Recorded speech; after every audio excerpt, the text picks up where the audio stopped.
In die Nuwe Testament lees ons vanmôre die steniging van Stefanus. Handelinge stuk 8 vanaf vers 54. Toe die lede van die Joodse raad dit hoor, het hulle van woede op hulle tande gekners. Maar Stefanus, vol van die Heilige Gees, het opgekyk na die hemel en die heerlikheid van God gesien, en Jesus wat aan die regterhand van God staan. Kyk, het hy gesê, ek sien die hemel geopen en die seun van die mens wat aan die regterhand van God staan. Toe het hulle hard geskreeu en hulle ore toegedruk. Soos een man het hulle op hom afgestorm, hom uit die stad uitgesleep en gestenig. Die getuies het hulle klere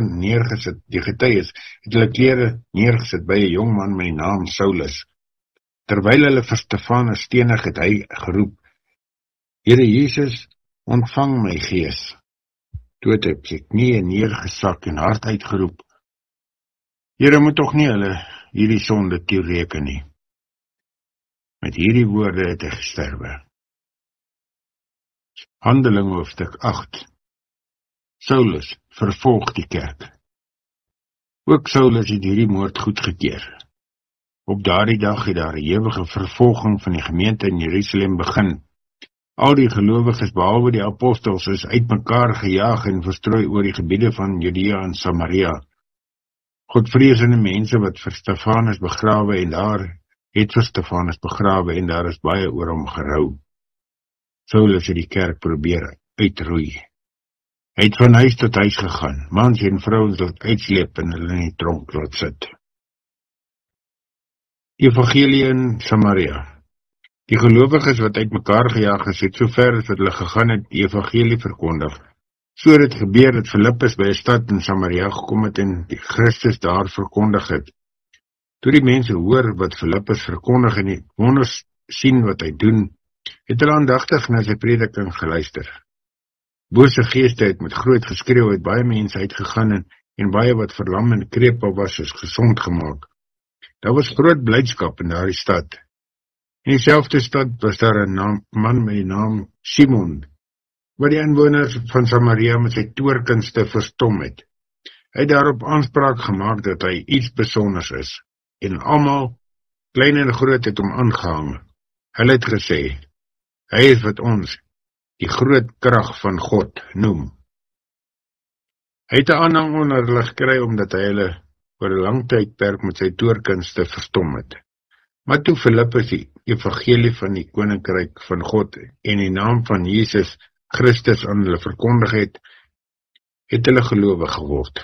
En mans sowel as vrouens is gedoop. Selfs Simon het gelowig geword. Hy is gedoop en Filippus oral vergesel. Hy was verstom oor die groot tekens en kragte wat hy gesien gebeur het. Toe die apostels in Jerusalem hoor dat die mense in Samaria die woord van God aanvaar het hulle vir Petrus en Johannes daarheen gestuur. Die het toe gegaan en vir mense daar gebid en hulle dat hulle die Heilige Gees mag ontvang. Want die Gees het nog nie op een van hulle gekom nie. Hulle was net in die naam van Here Jesus gedoop. Die apostels het hulle die hande opgelê en hulle die Heilige Gees ontvang. Toe Simon sien dat die mense die Gees ontvang as die disippels hulle die hande oplê, het hulle geld aangebied en gesê, gee my ook hierdie bevoegdheid sodat elkeen wat ek die hande oplê, die Heilige Gees kan ontvang. Maar Petrus sê vir hom, gaan na die verderf met jou geld en al. Dink jy kan die gawe van God met geld koop? In hierdie werk is daar vir jou geen plek nie, want jou gesindheid teenoor God is nie reg nie. Bekeer jou van hierdie dwaling en bid tot die Here. Miskien sal hy jou hierdie gesindheid van jou hart vergewe. Ek sien jy is deur afguns vergiftig en deur die sonde verstrik. Toe sê Simon vir die apostels, bid julle tog vir my, tot die Here, sodat niks van wat julle gesê het, my tref nie. So het die apostels dan kragtig getuienis gelewer en die woord van die Here verkondig. Hulle het na Jerusalem toe teruggegaan en onderweg die evangelie in baie dorpe van Samaritane verkondig. Hierdie gedeelte dan laaste gedeelte van Handelinge 7 vanaf vers 54 tot by die einde en ook hoofstuk 8 tot by vers 25. Eerste is die gedeelte wat handel oor die steniging van Stefanus.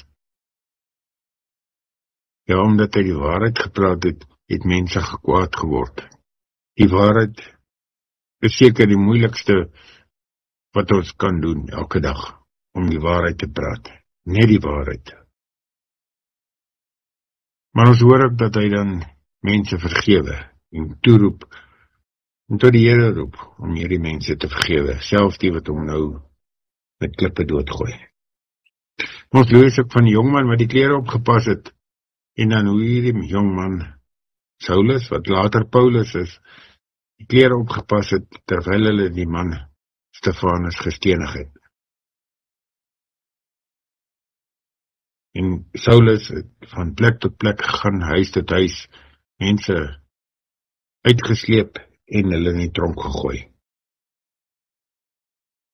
Maar omdat hulle vervolg is, het die mense gevlug vanuit Jerusalem af, en soos hulle gevlug het, het hulle die woord verkondig.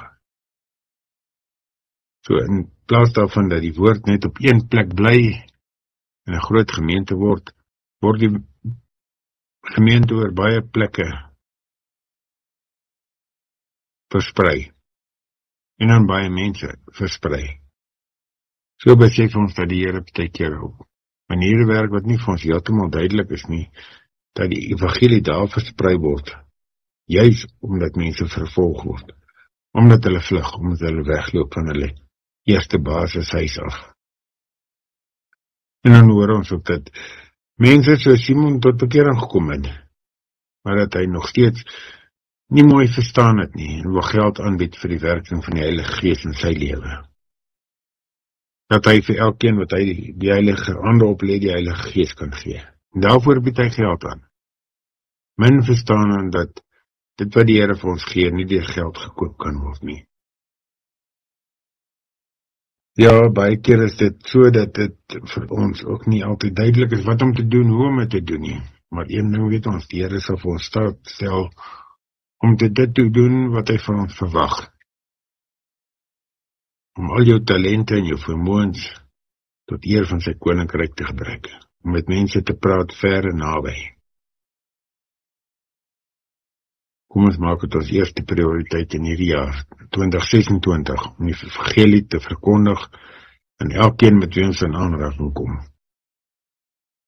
En daarom mag die genade van die Here Jesus Christus, die liefde van God en die gemeenskap van die Heilige Gees met elkeen van julle wees en bly tot in ewigheid. Amen.